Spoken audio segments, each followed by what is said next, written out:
I got an amazing deal on 5 classic cars which were owned by an elderly woman, but now I'm getting violent calls from her grandson who's a lawyer, and he's threatening to take me on a warpath to get the cars back. I'm close friends with a coworker, and we've helped his mother in her 80s with house maintenance. His mother's neighbor, I'll call her Elaine, was in her 90s in 2016, when Elaine's husband who was in a home died. While doing maintenance on my coworker's mother's house, I drove there in my 1975 Falcon, and Elaine came out to ask me to have a look at some cars I might like that had belonged to her husband. I won't go into detail except 3 were in good drivable condition and worth a decent figure, and 2 more were ruined but good parts cars.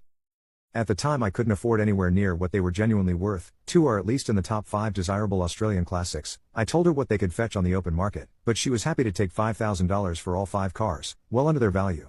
She wanted to make sure they went to someone who would appreciate them, and I paid for and collected them a week later, and I still have the 3 good ones, 2 now on historic registration and the other in storage. Elaine passed away in the middle of this year, and her grandson is on the warpath over the cars. He's found my contact details and phoned me several times threatening to sue for effectively stealing the cars from his grandmother, and has turned up at my front door once demanding the return of the cars. I have not been served or received anything in writing from him in a legal sense, only his business card, which sounds dodgy. I've verified he's an actual lawyer as he claims through a website of his employer, which lists him with photo as specializing in commercial and insurance law just like his business card.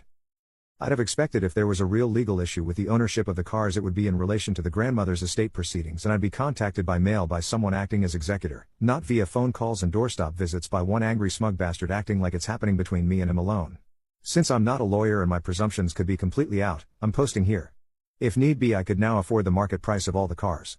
Is the grandson likely to have a case, and should I find a lawyer of my own? Update.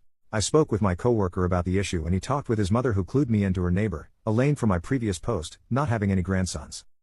My coworker's mother is still in contact with Elaine's son and daughter as they own and still work on Elaine's old house next door. She put them in contact with me. They wanted to know who it was who was actually threatening what about the cars, as Elaine has no grandsons, and we spoke. They identified the lawyer grandson as an old ex. He was once a partner of but not married to one of Elaine's granddaughters for a few years. He's also known to be in a lot of debt, which might explain desperate hunting for valuable items.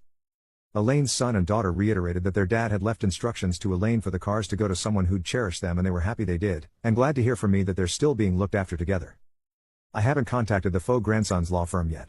I have a lot of evidence of his misrepresentations to me, and after Googling NSW law I'm not 100% sure of the legality of all of it, especially about sharing my home security and dashcam recordings directly to the other firm, or even speaking directly to them. I'll go through my own legal representation there as a filter on what I need to give them to make sure they know of his behavior linked to their firm. Edit. The fake grandson came around twice more. I now have multiple records of him visiting my residence, threats via text and many phone calls to me after I asked him to not contact me again except in writing. Complaints have been made through my lawyer to his firm and relevant regulatory bodies.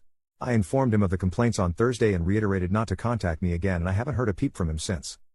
Last edit. Fake grandson had already been dismissed from the firm before my lawyer and I complained, and he already has complaints against him for other reasons.